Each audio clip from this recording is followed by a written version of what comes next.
Hello instructors and learners, ఈరోజు మనము బోధనా విధుల ఆర్గనైజేషన్ మరియు మేనేజ్మెంట్ అంశాన్ని అన్వేషిస్తున్నాము. ఈ పాఠం ముగింపులో మీరు చేయగలరు శిక్షణ మరియు నిర్వహణ బాధ్యతలు, విద్య లేదా శిక్షణ నిర్వహణలో ప్రణాళిక, తరగతి గది నిర్వహణ. బోధనా ప్రాంతంలో శిక్షణ బాధ్యత. బోధన మరియు శిక్షణ అనేది విజ్ఞానం, నైపుణ్యం మరియు ఉన్నత క్రమానికి సంబంధించిన బోధనా టెక్నాలజీలతో కూడిన సంక్లిష్టమైన కార్యకలాపం.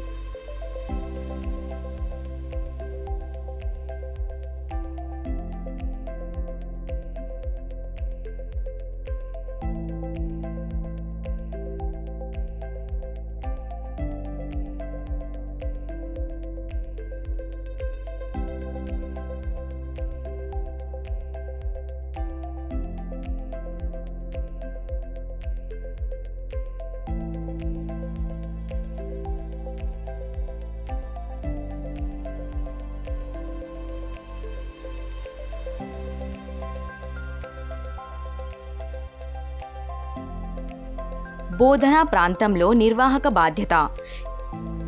ట్రైనింగ్ వర్క్షాప్ పేరులోనే ఇది ప్రాక్టికల్ ట్రైనింగ్ ఇవ్వబడే ప్రదేశం అని సూచిస్తుంది. మనం ప్రాక్టికల్గా చెప్పినప్పుడు శిక్షణ మరింత నైపుణ్యం ఆధారితమైనది అని స్పష్టంగా తెలుస్తుంది. కాబట్టి మనం ఒక నిర్దిష్ట ట్రేడ్ కోసం మషీన్స్ మరియు ఎక్విప్మెంట్స్ను పొందినప్పుడు దానిని క్రమపద్ధతిలో ఏర్పాటు చేయడం సంబంధిత బోధకుడి బాధ్యత. కాబట్టి శిక్షకుడు మంచి హౌస్ కీపింగ్ సూత్రాన్ని పాటించాలి. వాస్తవానికి యంత్రాలను వర్క్షాప్లో ఉంచే ముందు బోధకుడు యంత్రాల కోసం సరైన స్థలాలను సూచించే వర్క్షాప్ యొక్క కఠినమైన లేఅవుట్ని సిద్ధం చేయాలి. అసలు అమరిక జరిగినప్పుడు యంత్రాల మధ్య తగినంత స్థలం ఉండేలా చూడాలి. తద్వారా రద్దీ ఉండదు. యంత్రాన్ని ఆపరేట్ చేయడానికి మరియు ఆపరేటర్లకు కూడా తగినంత ఖాళీ స్థలం ఉండాలి. మషీన్ పార్ట్స్, వర్క్మెన్ మరియు మటీరియల్స్కు అసౌకర్యాన్ని కలిగించకుండా చూసేందుకు జాగ్రత్త తీసుకోవాలి. నేల నిర్వహణ కూడా ఒక ముఖ్యమైన అంశం. ఇది లేకుంటే ప్రమాదం సంభవించవచ్చు.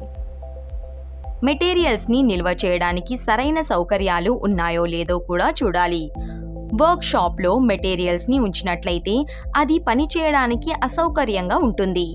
ఈ అంశాలే కాకుండా వర్క్షాప్ని రూపొందించేటప్పుడు శిక్షకుడు వర్క్షాప్లో సరైన మెటీరియల్ని, లైట్, సరైన రంగుల వాడకం, ప్రథమ చికిత్స పెట్టెల లభ్యత మరియు అగ్నిమాపక డివైజెస్, శుభ్రత మొదలైన ఇతర సౌకర్యాలు అందుబాటులో ఉండేలా చూసుకోవాలి. అందువల్ల మంచి హౌస్ కీపింగ్ ఒక ముఖ్యమైన అంశం. వర్క్షాప్ రూపకల్పన. విద్య లేదా శిక్షణ నిర్వహణలో ప్రణాళిక. విద్య లేదా శిక్షణ నిర్వహణ యొక్క ముఖ్యమైన లక్షణాలలో ప్లానింగ్ ఒకటి. విద్య యొక్క లక్ష్యాలు మరియు లక్ష్యాలను సాధించడానికి ఆర్గనైజింగ్తో సమర్థవంతమైన ప్రణాళిక, సిబ్బంది దర్శకత్వం మరియు నియంత్రణ అవసరం. భౌతిక సౌకర్యాలు, ఉపాధ్యాయులు, లైబ్రరీ సేవలు, పాఠ్యాంశాలు, కో-కరిక్యులర్ కార్యకలాపాలు, కమ్యూనిటీ కార్యక్రమంలో పాల్గొనడం వంటి అంశాల మెరుగుదల లక్ష్యంగా మంచి ప్రణాళిక ఉండాలి. సంస్థ అనేది ప్రణాళికను ఉనికిలోకి తీసుకురావడానికి ఒక సాధనం. సంస్థ నేరుగా ప్రణాళిక మరియు ప్రజల కృషితో అనుసంధానించబడి ఉంది. ఇది ఒక మాధ్యమం. దీని ద్వారా లక్ష్యాలు మరియు లక్ష్యాల పరిపాలన ద్వారా నమోదు చేయబడతాయి. తరగతి గది ప్రక్రియలోని నిర్వహించడానికి మంచి ప్రణాళికను సిద్ధం చేయడానికి పరిగణించవలసిన అంశాలు. ప్రణాళిక యొక్క ఉద్దేశం తప్పనిసరిగా నిర్ణయించబడాలి. క్లాస్ రూమ్ కార్యకలాపాల ప్రణాళిక, నిర్వహణ మరియు నిర్వహణ తప్పనిసరిగా స్పష్టంగా నిర్వహించబడిన దృష్టి మరియు లక్ష్యంపై రూపొందించబడాలి. విద్యార్థుల విభిన్న అవసరాలు మరియు ఆసక్తులకు అనుగుణంగా ప్రణాళికలు తప్పనిసరిగా నిర్వహించబడాలి. ప్లానింగ్, ఆర్గనైజింగ్ మరియు మేనేజ్మెంట్ ద్వారా సాధించాల్సిన ప్రమాణాలు తప్పనిసరిగా సెట్ చేయబడాలి మరియు పర్ఫార్మెన్స్ను పర్యవేక్షించాలి. అనుభవాల వెలుగులో సవరణలు మరియు నవీకరణ కోసం ప్రణాళికలు తగినంతగా అనువైనవిగా ఉండాలి. ప్లాన్ని నిర్వహించడంలో సంబంధిత అందరితో పూర్తి కమ్యూనికేషన్. ప్రణాళికలు తప్పనిసరిగా సాధించదగినవిగా ఉండాలి. తరగతి గది నిర్వహణ అనేది అన్ని లక్ష్యాలను సాధించడంలో సహాయపడే మానవ వనరులు, భౌతిక వనరులు, సూత్రాలు మరియు భావనల యొక్క వాంఛనీయ వినియోగం ద్వారా ఇన్స్టిట్యూట్ని అభివృద్ధి వైపు నడిపించే ప్రక్రియ. కానీ వాటన్నిటినీ మధ్య సరైన సమన్వయం మరియు సర్దుబాటు కూడా అవసరం. తరగతి గది నిర్వహణ నిస్సందేహంగా ఉపాధ్యాయుల నిర్వహణ నైపుణ్యాలపై ఆధారపడి ఉంటుంది. తరగతి గది నిర్వహణకు సంబంధించిన వివిధ అంశాలలో ఉపాధ్యాయులకు శిక్షణ ఇవ్వాలి. అర్థవంతమైన అభ్యాస ప్రక్రియను నిర్వహించడం. విద్యార్థులు తమ సామర్థ్యాలతో బయటకు రావడానికి వేదికను సృష్టించడం.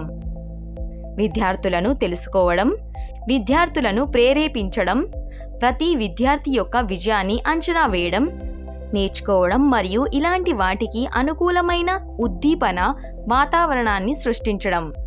అందువల్ల విద్యార్థి ఉపాధ్యాయులకు ఈ నైపుణ్యాలలో శిక్షణ ఇవ్వడం చాలా అవసరం.